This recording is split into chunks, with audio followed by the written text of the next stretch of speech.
চাঁদপুর শহরের চেয়ারম্যান ঘাটের সৌদিয়া মার্কেটে HR computers and CC camera দোকানে ভূমি সেবা সহায়তা কেন্দ্র উদ্বোধন করা হয়েছে।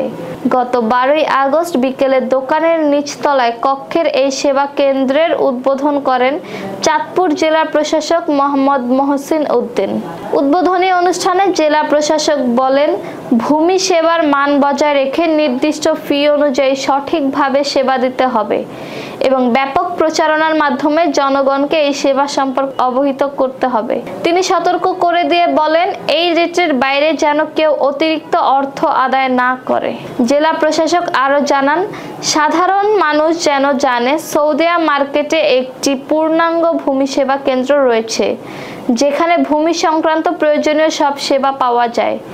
সেবা প্রদানে কোনো জটিলতা দেখা দিলে তাৎক্ষণিকভাবে ব্যবস্থা নেওয়ার কথাও তিনি উল্লেখ করেন।